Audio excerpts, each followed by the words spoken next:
أعوذ بالله من الشيطان الرجيم بسم الله الرحمن الرحيم والحمد لله رب العالمين والصلاة والسلام على سيدنا محمد وعلى آله وصحبه أجمعين.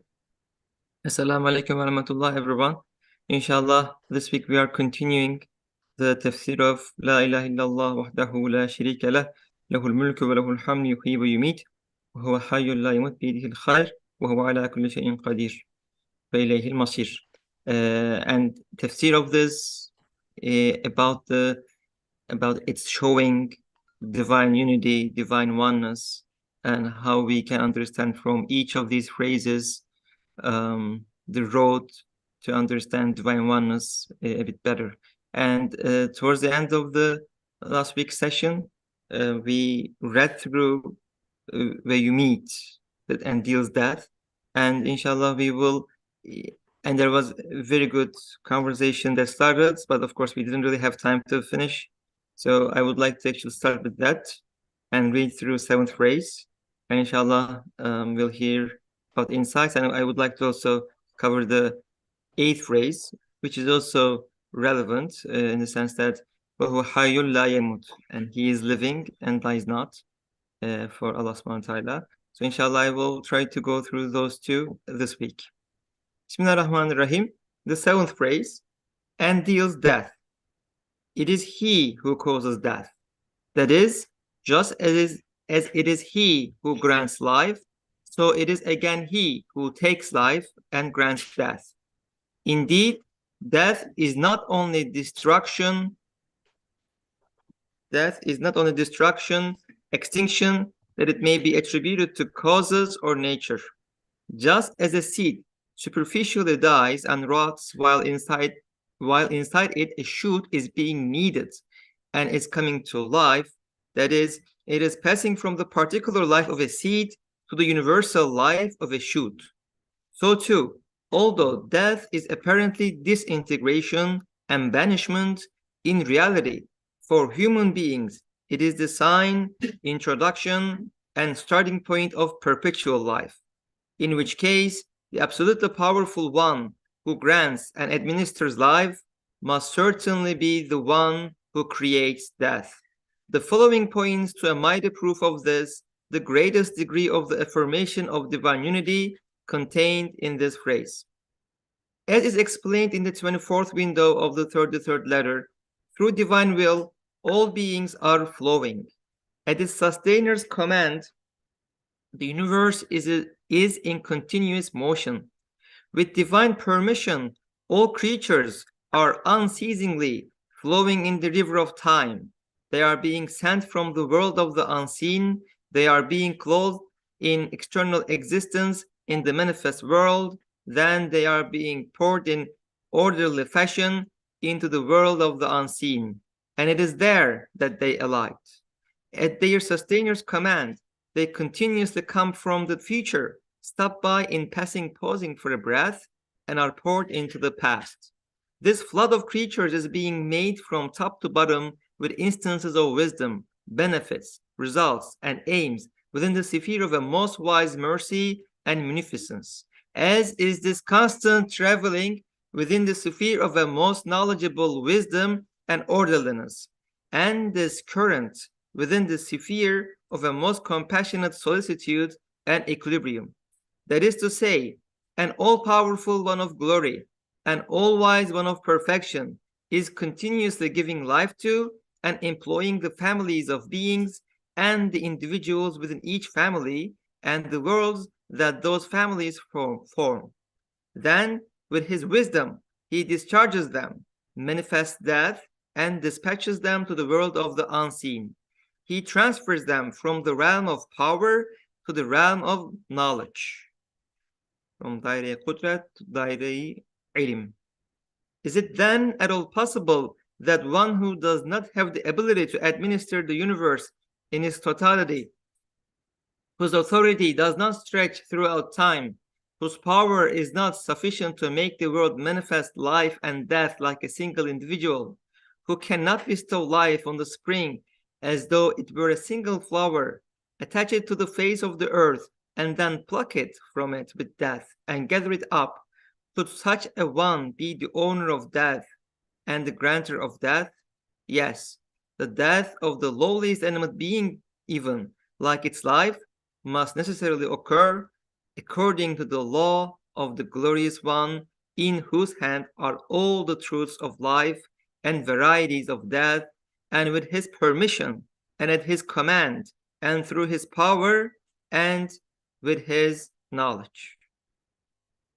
So indeed, it's deep as a topic, but also as a part about this river of life, and also the example of it being like a garden and flowers plucking, and as a part of the system in the universe, and death being created as a creation itself.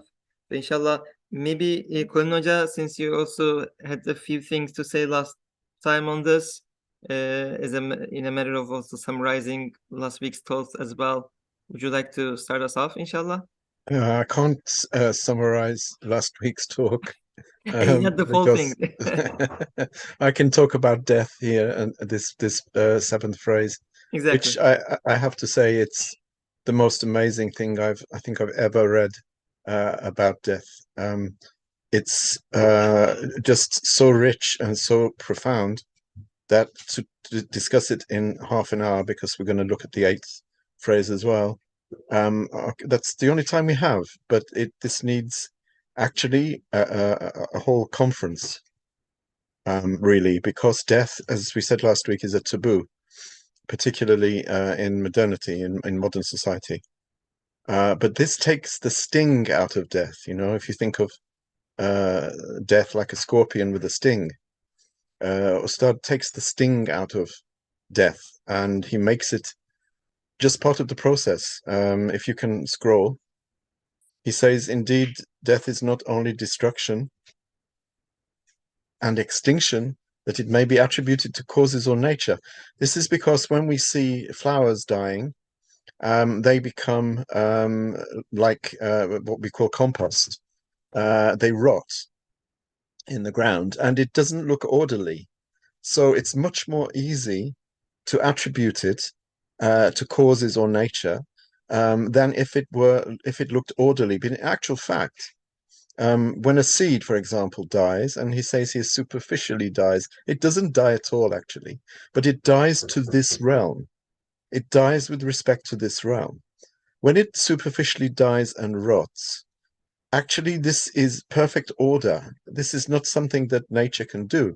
I cannot age myself. Although I see that I'm aging, I don't know how it's happening. I don't like that it's happening sometimes, but it's happening. I can't do anything about it because the command is somewhere else. So this shows us very, very, and if there are GPs or doctors here, they will know this. Death actually is a process. Things have to happen for you to die. You know, the body has to take on a particular state. And that state is very orderly. Death is orderly. It is a process. It has a sequence. So when we see things rotting in the garden, for example, as they're starting to do now, it's very easy to say, oh, this is just nature or causes. But it's not. There is an order, there is a rationale, there is harmony, and there is an internal logic. He says, inside this superficially dying piece of matter, there is actually a live shoot being needed. Now, when you planted the seed, in it was life. And the external casing has to go. It has to go. The seed is actually one of the greatest analogies that you can draw between a plant and a human soul, and ruh. Our ruh and our nafs, in some kind of form, stretched between mulk and malakut, is encased in a corporeal outer material, our bodies. They have to go, because otherwise, how can we progress to the next stage? Because just as the shoot, and I think what Ustad means here by the shoot, he's in a sense, he's making a reference to the human spirit and the human nafs. Inside this corporeal body, there is a shoot that is being needed and is coming to life. It's passing from the particular life of the body to the universal life of the ruh, of the spirit, and malakut. So death is just apparently disintegration. For us, it's not. It's the start of something else. Just as when you put the seed in the ground, for that shoot inside, trapped inside that seed casing, it's the start of something else, of a life beyond. So obviously, and I'm going to stop here, in which it says, in which case the absolutely powerful who grants and administers life must certainly be the one who creates death, because life and death are together. Look at the fingers of your hand. However far you open the fingers of your hand, they're still on your hand. Death and life are together. They go with each other. If there is death, there must be life. And therefore, the one who creates life also creates death. It's as easy as that, really. I mean, it's not easy, because this is so rich, so profound, as I said. But I hope that's by way of a short introduction. Sorry, I couldn't summarize last week's. No, you actually did touch upon a few points there too. But Jazakallah khair. Thank you very much. It's indeed a great introduction and a great summary of, at least, I mean, this analogy of the plants, the seed is indeed a very strong one. I definitely agree. Because it does, like, one form of life ends and another form starts. So it's definitely very, very relevant to what we are experiencing, but not realizing. Mustafa Polat abi is here. If you would like to share some of your thoughts about this section, Mustafa abi, welcome. Sure. Thank you. This chapter has come up quite in a timely manner, since this is the time of fall is starting in my city. At least I assume it is pretty much similar in England and in Connecticut and as well, since we are in the northern sphere. The leaves of the trees are started falling here, and they turn from green to yellow, from yellow to brown, and then they started falling.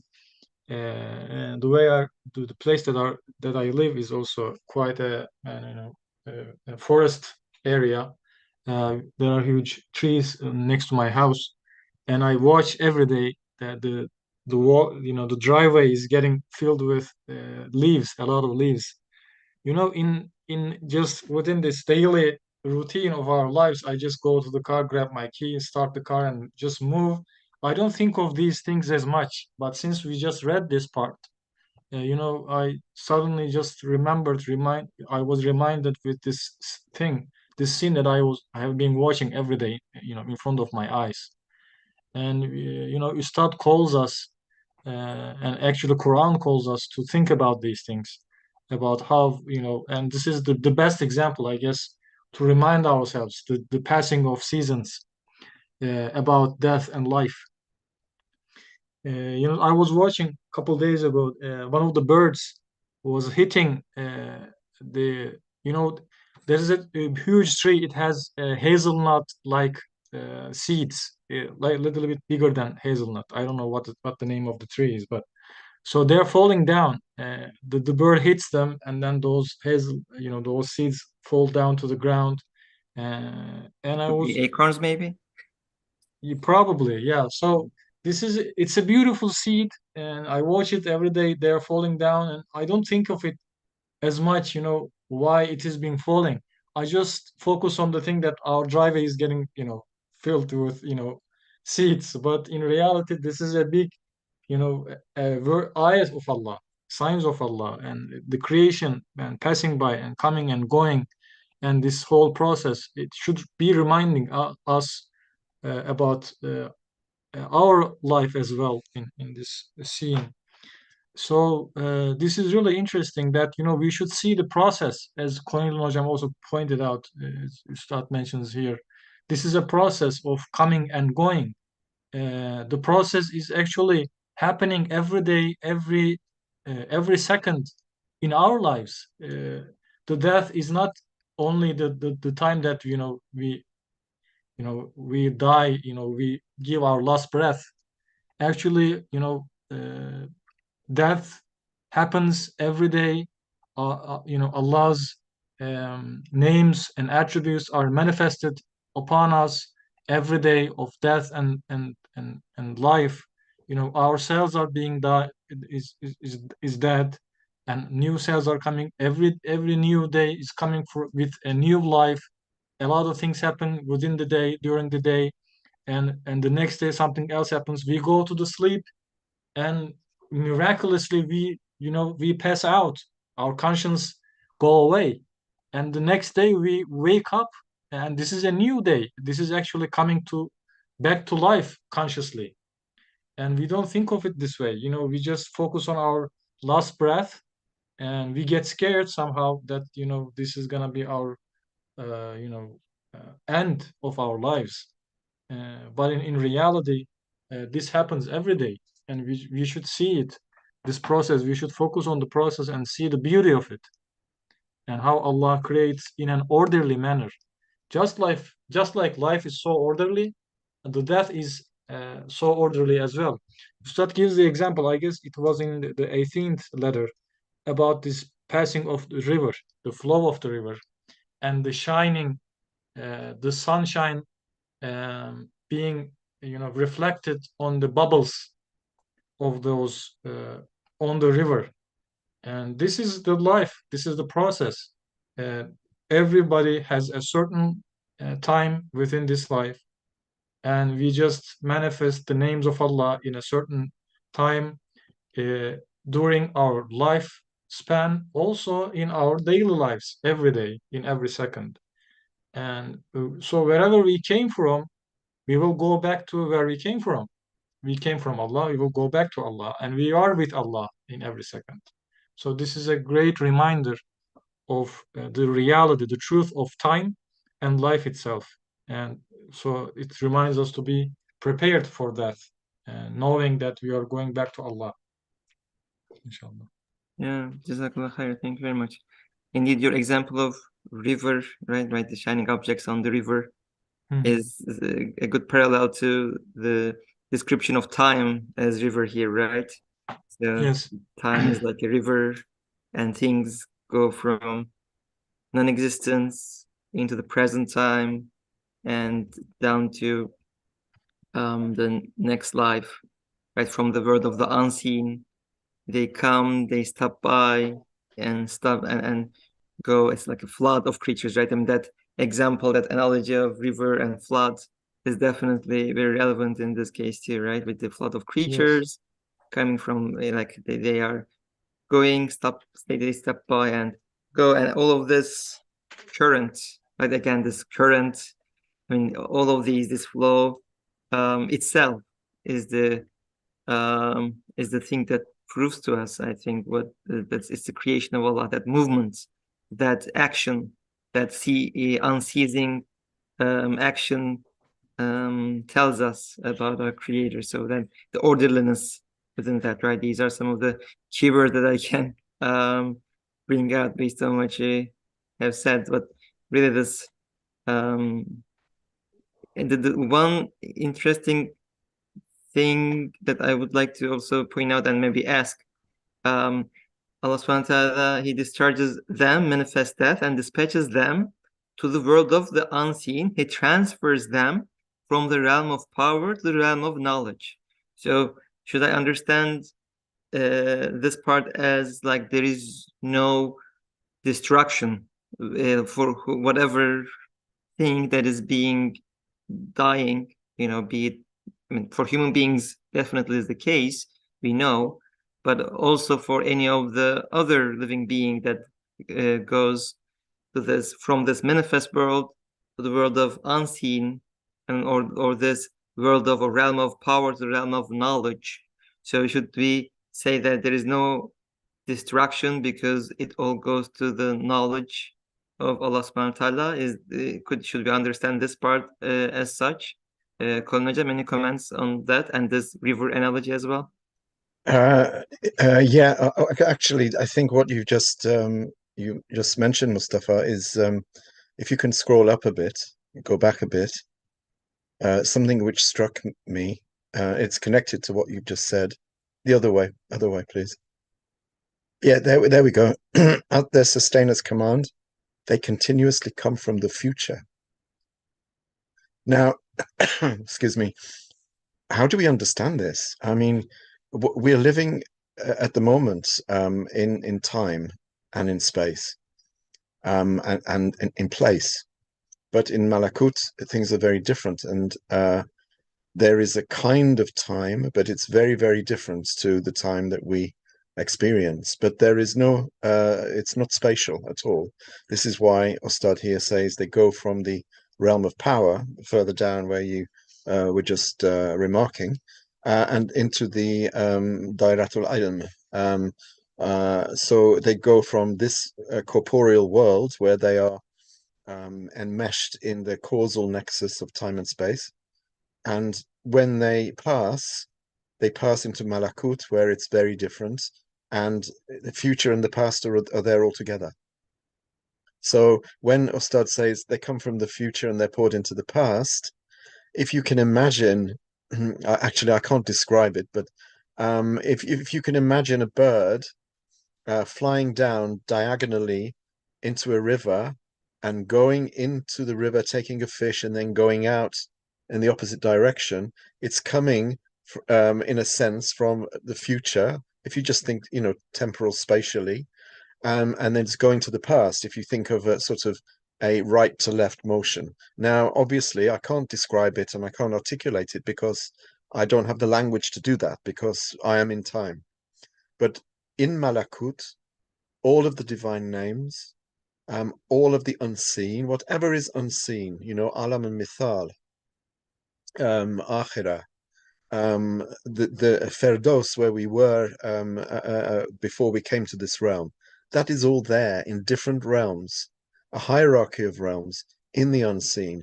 And so when Ustad is saying they're coming from the future and coming to the past, it's a beautiful way of describing it because things in Malakut are our past and our future.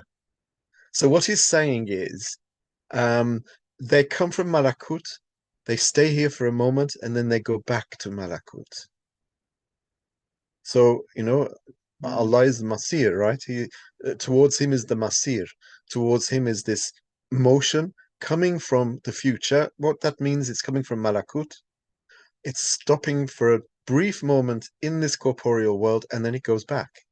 So this flood is a constant flow. Now, I don't know about River of Time. I have it's a nice analogy and it seems to work, but I don't know whether I don't think time is a river in which objects are immersed.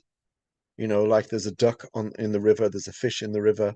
If you imagine the river as time, then the duck is an event and the fish is an event. I don't think it works like that because time doesn't have an external existence. Time is just a measurement. But it feels like a river because there is a flow. Now, Mustafa, when he was talking, he made me think that this flow actually is not right to left. It's not a linear flow. It's a vertical flow, a vertical horizontal flow. It flows down conceptually from Malakut and it flows into Mulk and out the other side back into Malakut. That's the flow. And the things are flowing themselves. The things are flowing.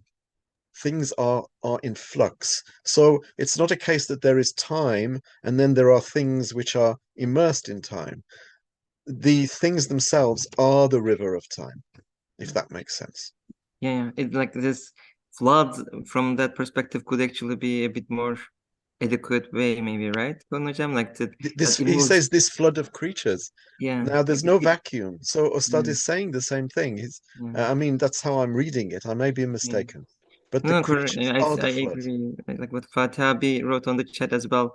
We come from realm of knowledge, daire ilim, exist in realm of power, daire kudret, and go back to realm of knowledge again, daire ilim. Yeah, absolutely. What you just said about Alem Mulk and Malakut. But yeah, I definitely agree. I mean, what I also understand from here is that everything with that river is moving. It's maybe a flood from that perspective could be a more adequate way to describe it because floods, water, everything it moves. It moves with it, right? There's nothing that can stand against it. It just moves Yeah, along with it. that's absolutely right. The flood, Um, maybe a river, you could say maybe it's the creation, the mm, process of creation, or mm, maybe existence. You know, Ustad, when he explains about this bubble on the river, he was, if I am not mistaken, he was interpreting the ayah, فَعَالٌ لِمَا يُرِيدُ. You know, there is, you know, constant action of Allah. You know, it's so abundant. I don't know if that's the right term, but it's to the point. It's so much. You know, it's almost impossible to grasp for human being. As you know, we are the part of this river. We are not out of the river. We just try to, you know, understand better with the analogies like sun and reflection. So, you know, at the end, it's all about the existence, the core of existence. Here, I guess, please, you know, correct me if I'm wrong. The existence is actually a manifestation of Allah's actions, right? So when we talk about existence, we talk about time. We are talking about you know, different names of Allah being manifested, reflected in different ways. I would So, say, sorry, I would say that's absolutely right. And it's constant because Allah's names are absolute and infinite, and you know all of these, you know, the magnitude of them is unfathomable. So they are constant, not just constantly traveling, as he says, but eternally traveling as well. But so we within assume we have order. an external existence. We assume we have external, you know, some identity, but in reality, in truth, our existence is only dependent. It's not just dependent. Our existence is about Allah's reflection of names. So Allah reflects in a certain way in this world, and Allah's name will reflect on us in a different way in the, you know, Alam Malakut or in Akhirah. Yeah, absolutely. I mean, you only have to look in a mirror to see that the image in the mirror is it seems to be you, but actually it's your reflection. So I mean, this is why Ustad uses the mirror image a lot. Everything is a mirror in which the names of Allah are being constantly manifested and replenished, and you know, configured into different forms, and you know, giving identity and meaning um, to, you know, this corporeal world. And you know, when it comes, and he says here from top to bottom, although I think maybe that's an idiom meaning complete. You know, we say from top to bottom, he was a wonderful person. But actually, I think also there is a subtle allusion to the verticality of creation. And I use that term advisedly, guardedly, because vertical and horizontal are spatial qualities. But I mean, space exists and direction exists for us to understand stuff. So Malakut we always conceptualize as being above. That's why there is such a thing as above, so we can understand that Allah is above us conceptually. Um, so Malakut I always think of as being above, but it doesn't mean it's not above. It's not spatial, so it can't be above. But the movement is not a linear movement. The movement is a vertical movement from Malakut, you know, timelessly as well. It happens timelessly. All of this is timeless. It's just that it happens all the time, so we get this impression of linear time. Actually, there's no such thing, because Allah, the verticality of Allah's creation is momentaneous. It's moment by moment, and He creates it every moment. You know, kulli yawmun huwa fi sha'n. It's every yawm, at every moment. He is in a different sha'n. Anyway, yes. yeah, Jazakallah khair. Yeah, indeed. is important to understand, right? To see death as something that is in a constant movement. The other thing I would like to maybe ask is the other aspect, right? I mean, the movement of it is definitely one thing, but the other aspect here that we might need to maybe touch upon, could it be the orderliness or the law, right? I mean, in a few places there are this orderliness that's mentioned, and here towards the end of this passage, it says the law of the glorious one, in whose hand are all the truths of life and varieties of death. I mean, there is that seemingly chaotic nature of death. How should we,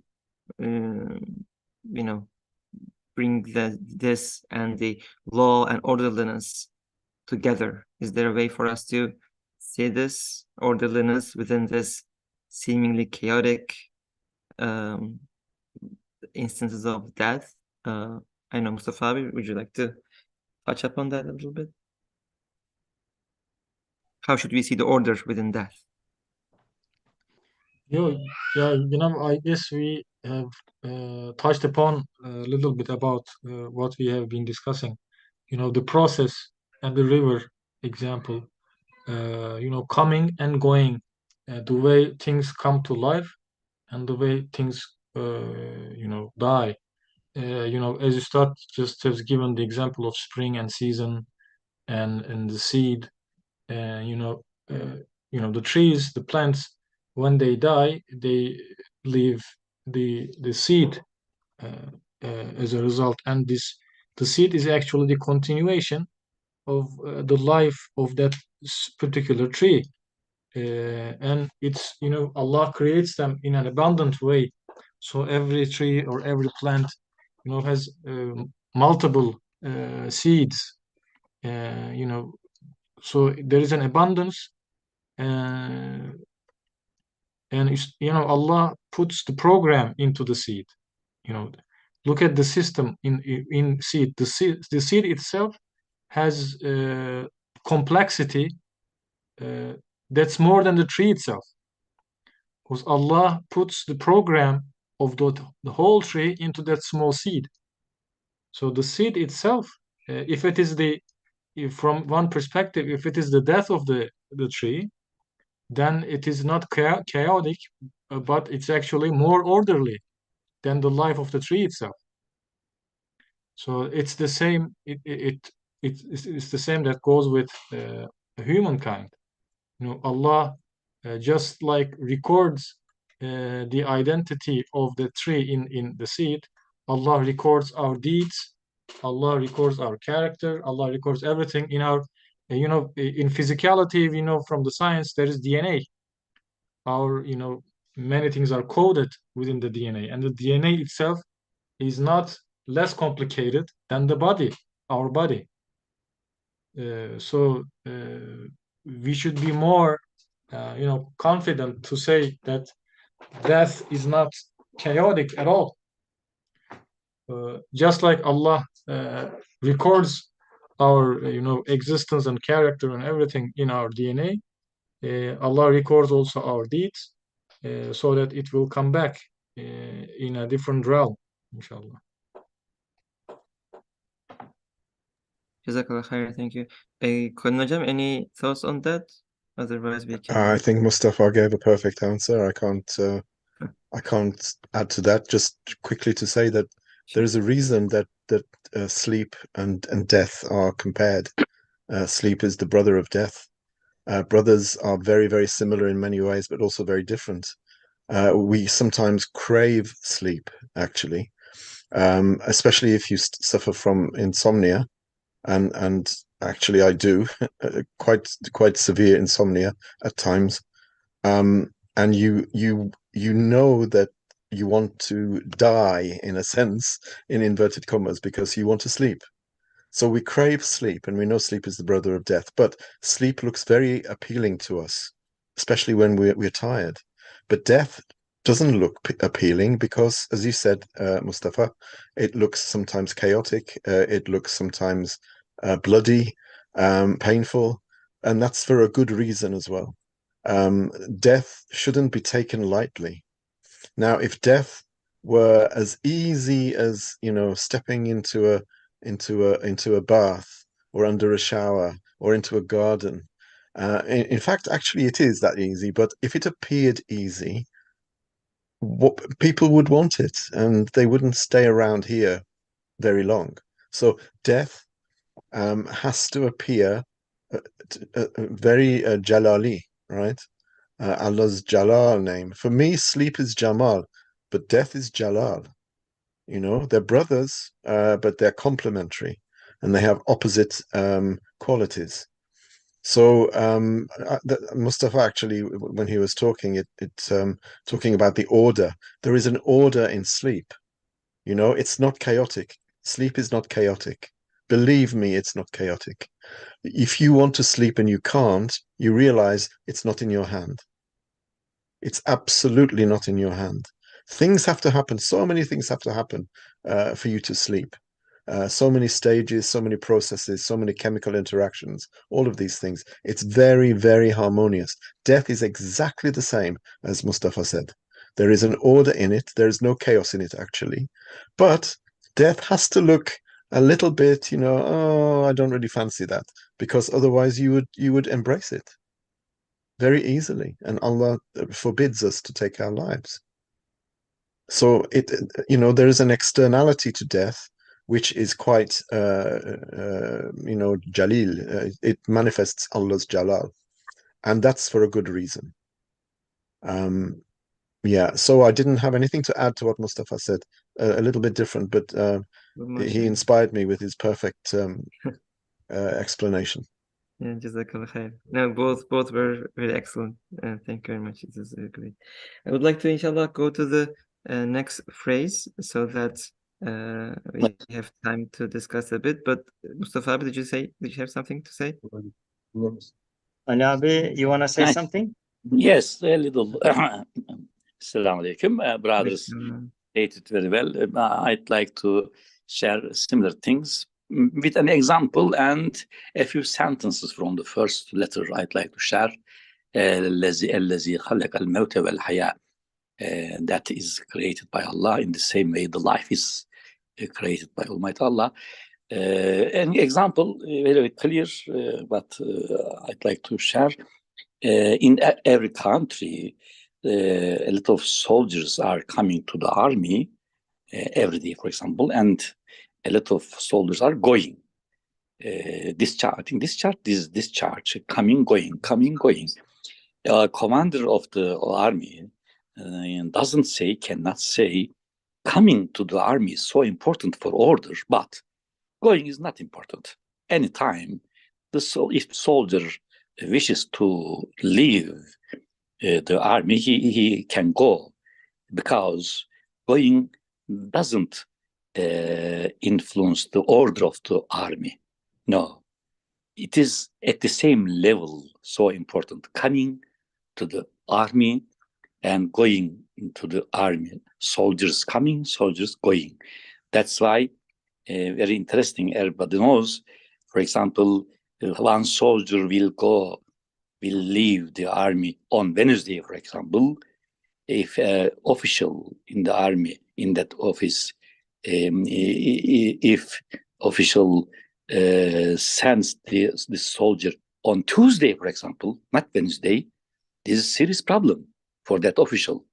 Why did you send him just before one day? One day.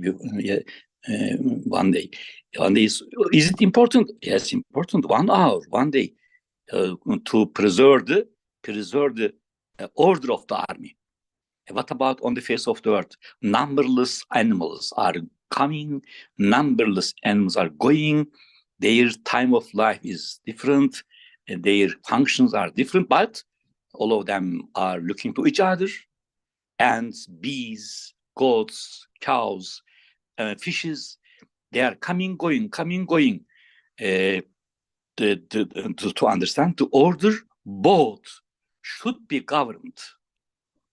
Both coming, going.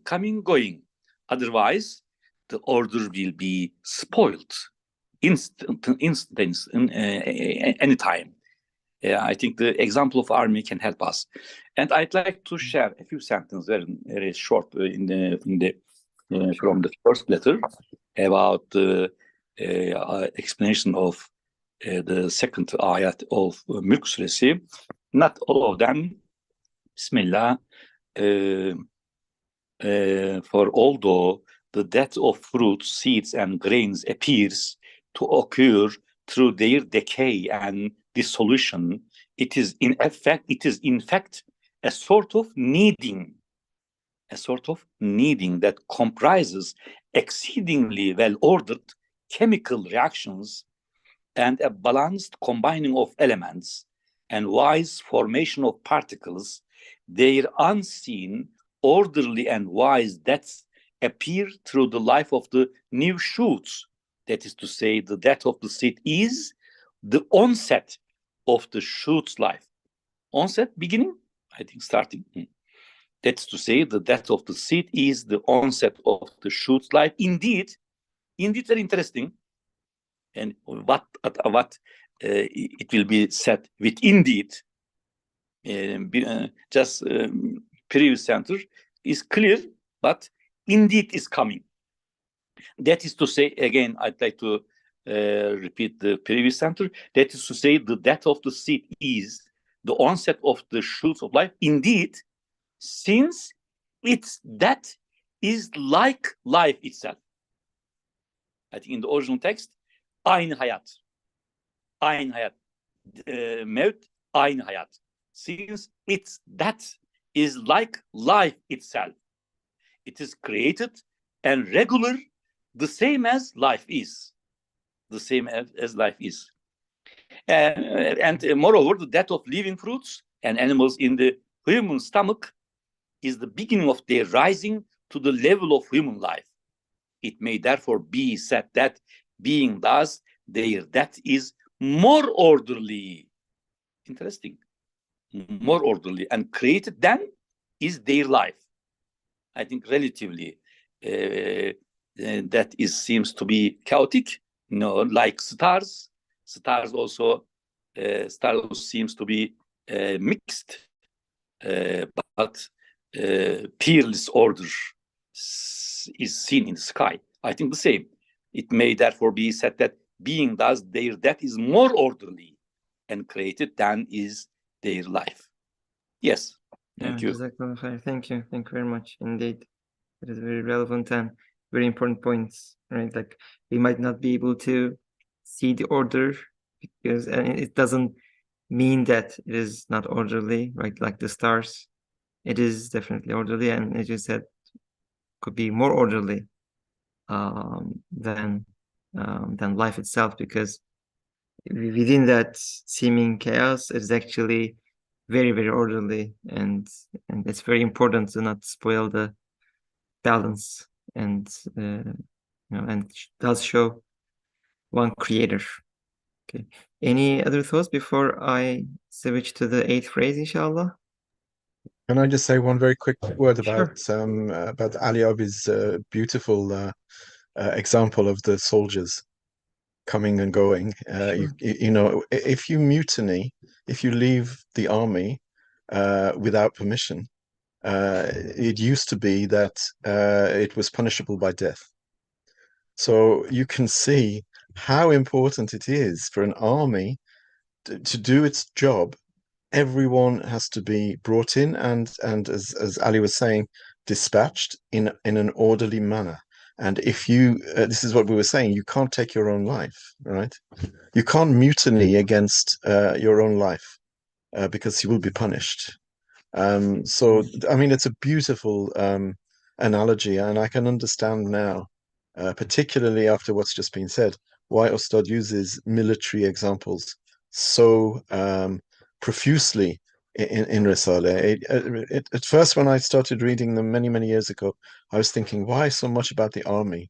You know, why so much about military things? Because for him, it was very contextual as well, because of his life experience. But in actual fact, armies are brilliant analogies of order and harmony in creation. Jazakallah khair. Thank you. Thanks. That's definitely. Can I very add good. just one sentence? Yes, please. It just reminded me, the importance of coming and going, as Ali abi pointed out. You start, I guess it was in 17th word, second chapter. He explains the bounty in death, and I just remember the example that Ustad gives about, he says, if your father and his father, your grandfather, and your great grandfather, and his father were alive, and assume that people are getting old and old and old, and like you have to take care of them and these things like that, and if all of them were in earth, in front of you, you will see how a difficult situation it would be for everybody. So death is also a bounty itself for everybody. There has to be an order, as Ali also pointed out, and Colin Hocam. People has to come, and people has to go, so that new people can come in. There will be new opening positions for babies coming, right? And it's just I Yeah. just want to share that. Yeah, Jazakallah khair. Okay. We have about 10 minutes left. Inshallah, I will read this portion. Again, we might not have time to discuss it in full, but since it is related, I wanted to at least read through it. And inshallah, if we have time to say a few words, we would. Otherwise, of course, we will always have next week. Bismillahirrahmanirrahim. 8th phrase. Let me fix this quickly.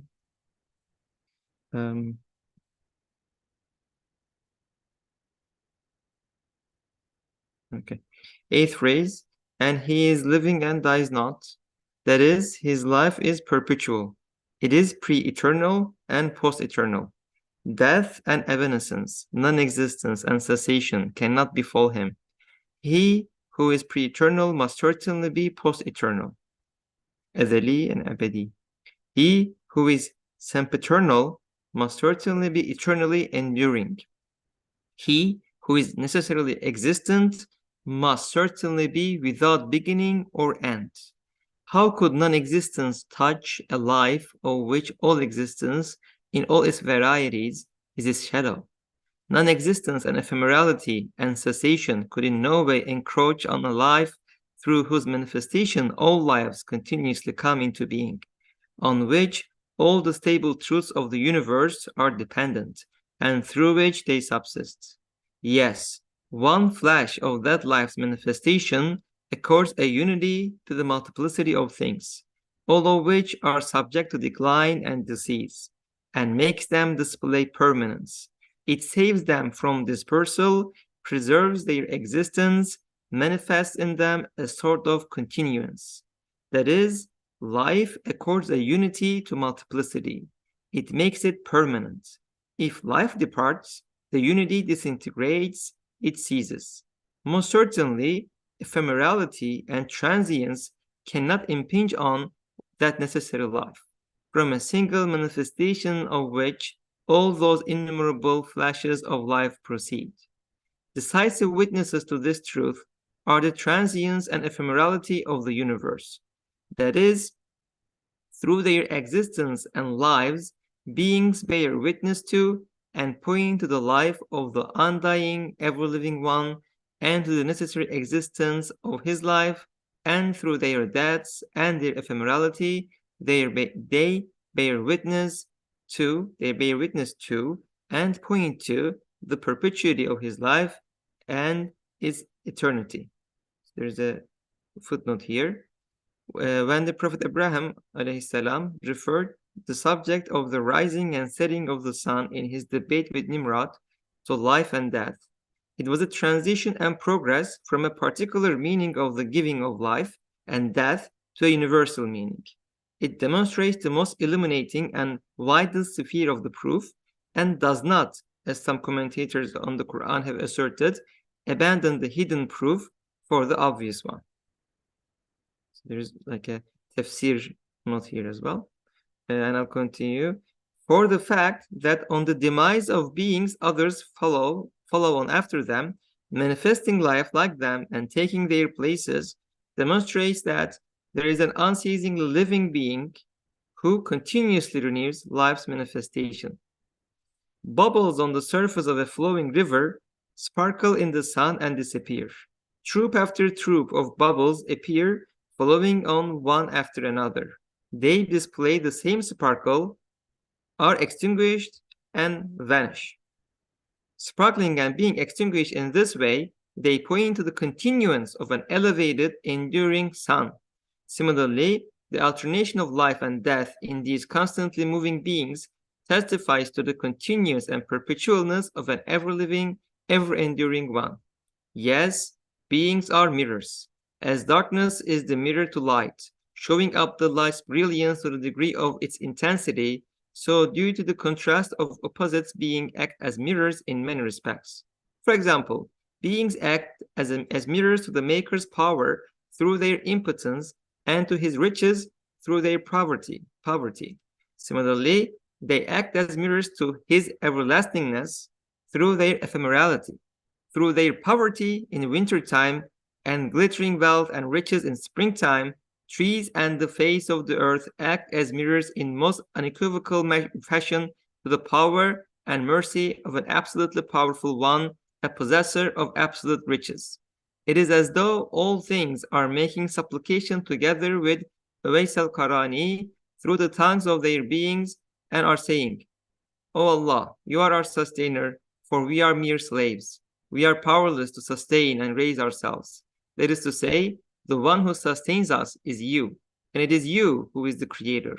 For we are creatures, we are being made, and it is you who is the provider. For we are in need of provision, we have no power. That is to say, the one who creates us and bestows on us our provisions is you, and it is you who is the owner, because we are totally owned property. Someone other than us has power of disposal over us. That is to say, it is you who is our owner. And you are mighty. You possess grandeur and sublimity. As for us, we look to our baseness and see that on us are manifestations of a mightiness. That is to say, we are mirrors to your mightiness. And it is you who possesses absolute riches, because we are utterly wanting, and riches are bestowed on us that our indigent hands could not obtain. That is to say, it is you who is rich. The one who gives is you, and you are ever living, ever enduring, because we are dying. And in our dying and in our being resurrected, we see the manifestation of a perpetual giver of life. Yes, you are ever enduring, because we see your continuation and perpetualness in our demise and transience. And the one who responds to us and answers us, the granter of gifts, is you. For all of us beings, we are ever crying out and requesting, entreating, imploring by tongue and by state, and our desires are brought about, our aims are achieved. In other words, the one who answers us is you, and so on. All creatures, universal and particular, act as mirrors in a way that, like Uwais al-Qarani, has the meaning of supplication. All proclaim divine power and perfection through their impotence and poverty and deficiency. It was a long section, but very powerful as well.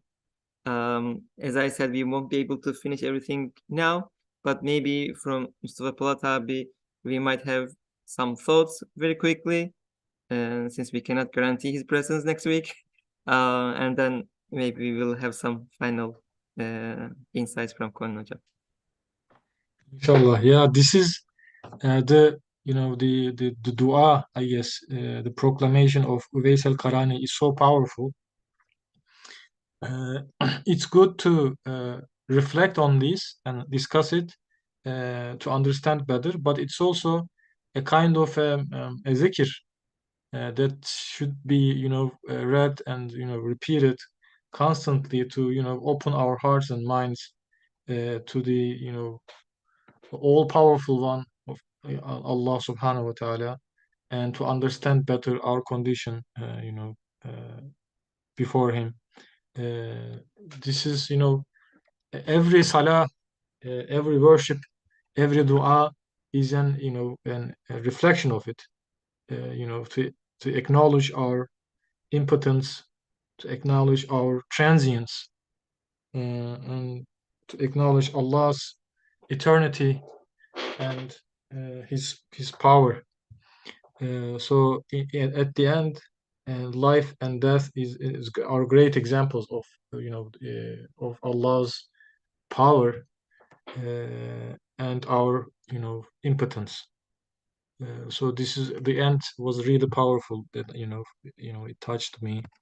Inshallah, we should read this more often to remind ourselves how powerless we are and how transient we are, and the only way to be everlasting, if possible, is to get closer to Allah, to try to be a more a good reflection of Allah's names by understanding our weakness, by accepting our transience, and by trying to worship Him more, and get close to Him as much as we can.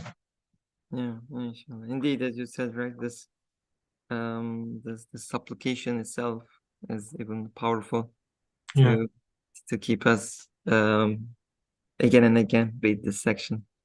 Yes, indeed. Colin Hocam, any final thoughts about this section? Of course, it won't be enough to cover everything here, I'm sure. No, I don't have anything to say except Mustafa Polat has just given a brilliant conclusion to this. I can't say anything except that he should come next week if he can. Inshallah, Colin Hocam, thank you so much. I will try. Okay, if there are no other thoughts or final remarks, Ali Abi, would you like to make a dua for us? Yes.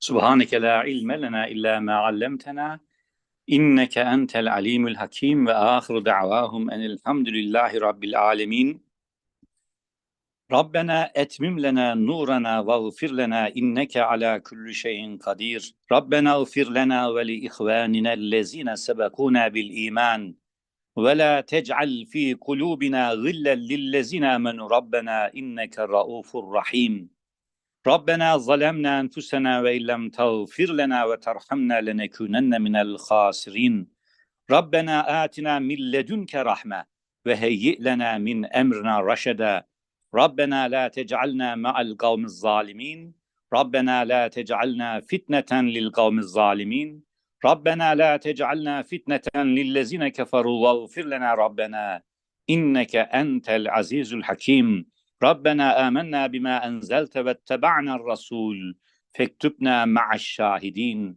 اللهم بحق سورة الإخلاص اجعلنا من عبادك المخلصين المخلصين آمين لله تعالى الفاتحة